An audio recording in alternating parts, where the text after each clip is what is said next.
Are we obsessed with protein? And in fact, the question to you, first of all, Graham, is how much protein do we actually need?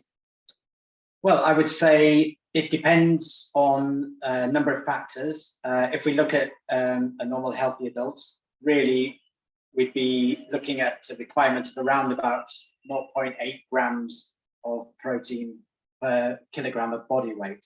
So, for example, in my case, I'm 70 kilograms, which is around about 11 stone. So I would multiply 70 kilograms by 0.8 grams, which gives me around 56 grams. So for me, 56 to 60 grams of protein is probably sufficient for my needs. And I know that I'm pretty consistent in getting that amount without really having to plan too much on a day-to-day basis.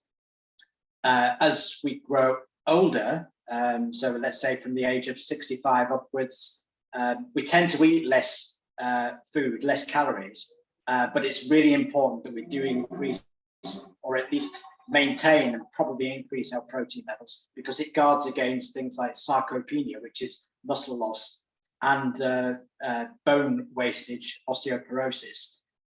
So I would say that an elderly person would probably benefit from increasing the protein level to maybe around about a gram per kilogram of body weight to 1.1 gram per day. So that's a rough guideline.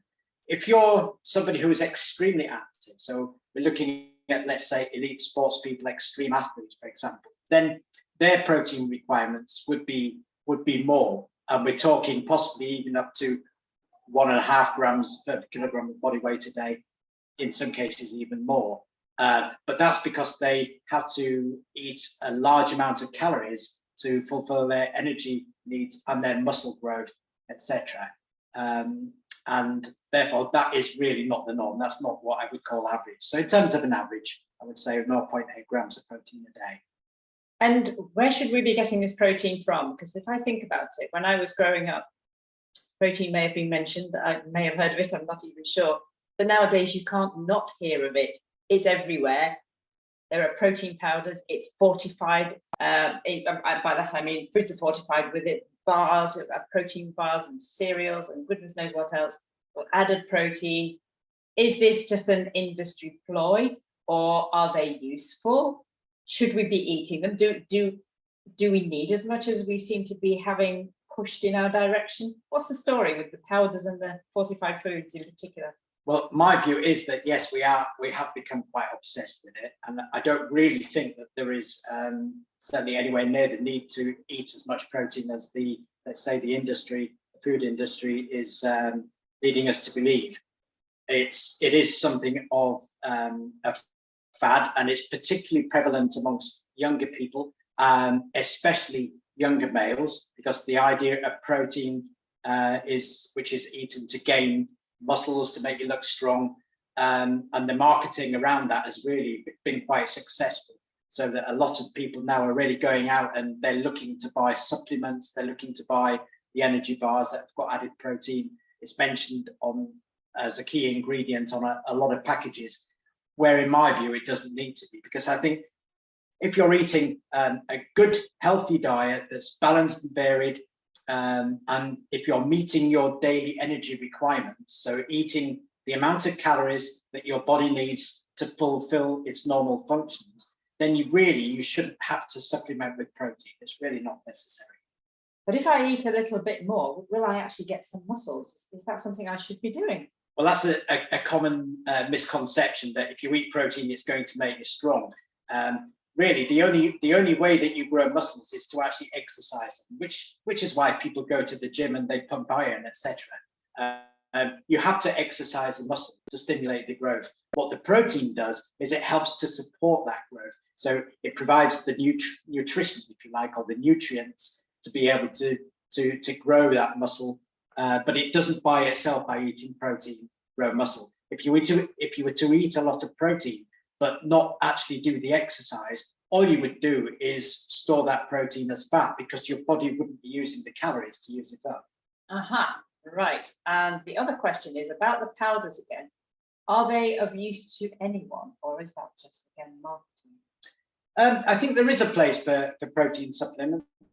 I've mentioned elite sports people, for example, and because they have to eat quite a lot of calories a day, and particularly if you're plant-based, it's quite difficult to actually achieve the calorie requirements that some of these extreme sports people would need easily. You'd have to eat really, really large meals a lot of the time.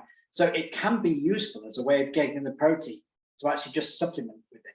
I mean, one of the things they do as well is they incorporate, say, oats with the protein, because oats are very high energy, extremely healthy, really healthy carbohydrates, and then the protein as a powder, as a supplement, to help to fuel that muscle increase and to provide them with what they need. Also, elderly people, maybe frail, if you're frail and haven't got much of an appetite, but you do need to get your nutritional requirements somehow. I think that protein powders can be a really useful way of providing the protein in your diet.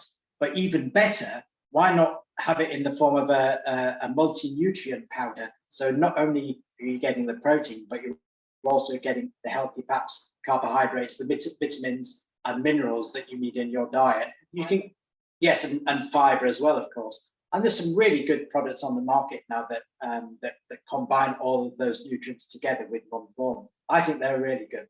And people recovering from illness as well, when perhaps their appetite isn't great.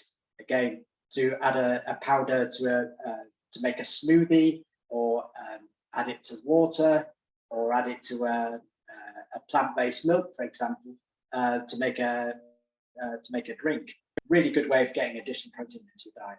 Super. So you're saying that there are some people who can benefit from this additional protein. It is possible to have too much protein. So for the majority of us, on a day-to-day basis, probably we don't need to buy these products. Is that what you're saying? I don't think so. I think, as I say, as long as you're eating a good varied diet, incorporating a lot of variety, fruits, vegetables, nuts, seeds, legumes, and whole grains in your diet, then really you shouldn't have any requirements for additional protein. You should be fulfilling all your nutritional needs within the day, eating that way. Superb. So I think we've covered everything. Is there anything else that we've left out that you're aware of? I think that just about covers it. I think it does. Thank you very much. Thank you.